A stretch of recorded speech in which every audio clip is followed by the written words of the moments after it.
What are good reasons to live? Anything. At one point I was living for the Word Girl series. My life's goal was to watch all of the episodes. That was it. The one thing keeping me alive.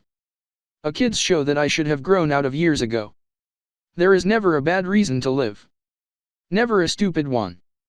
Any reason to live is a good one, especially if it's all you can think of at the moment. Edit, holy crap.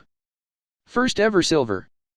Thank you kind stranger, and thank you all for the positive responses and remarks.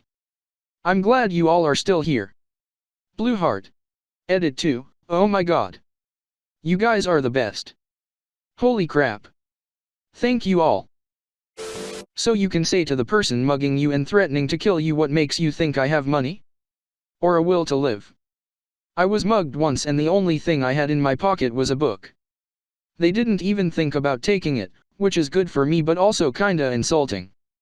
Well, actually I was mugged twice, but the second was a kid who didn't have a gun, just his hand in his pocket, and we hit him upside the head with a jar of olives.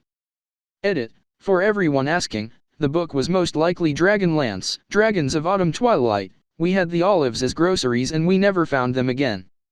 I hope this has lightened some of your mornings. Because if you die, it can't get better. Right now, I'm a shaking, emotional mess because I hit rock bottom last night. I am still here because I know from experience that as long as I don't give up, my life has the chance to get better. Hopefully it will, but the only way I'll see is by sticking around. Rock bottom to me was over 10 years ago.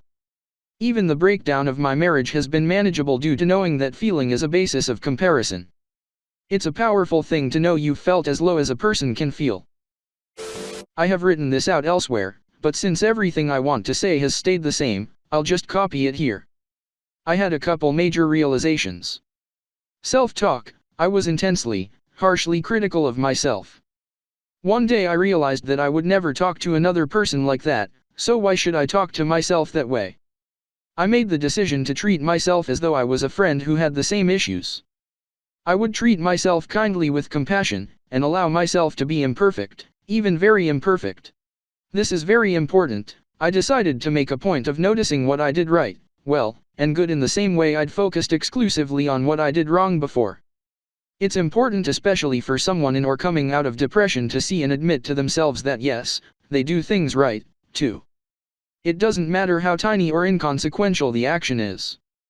Did you brush your teeth today? Nice, you brushed your teeth today.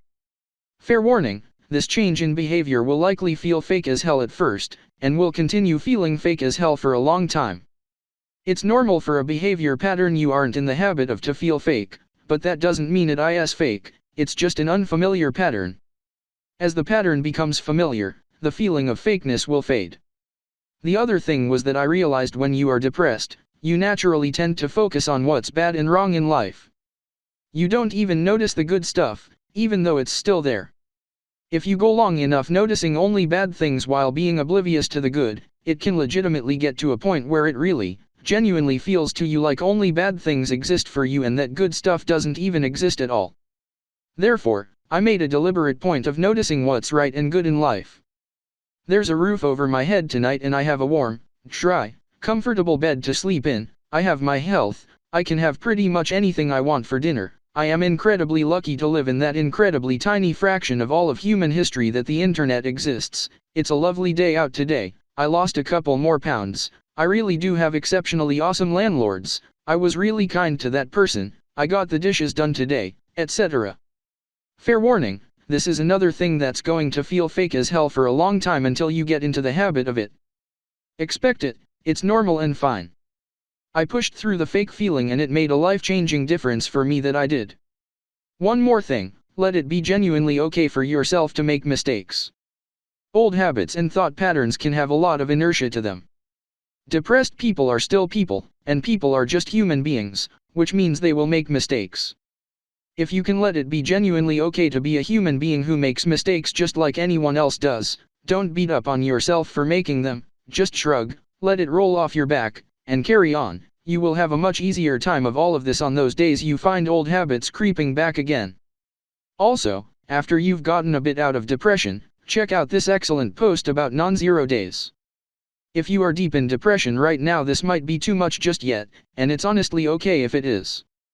One step at a time. Just focus on noticing the things you do right for now / on the positives around you. My friends and I just won the best choir in the whole country of Iran. While it felt good, I am in the most depressed I've ever been. I'm lonely, I'm lost, I'm desperate for any reason to get out of my house. I don't have even a little courage to kill myself, and I don't have the courage to tell anyone around me about this shit, let alone seek help. A whole lot of reasons brought me here and I'm stuck. And the most laughable part of it all is that I'm 18. Edit. https://www.youtube.com/watch?v=txu@ggrwl8 feature =u2.br performance since you guys asked. But know that the language is Persian.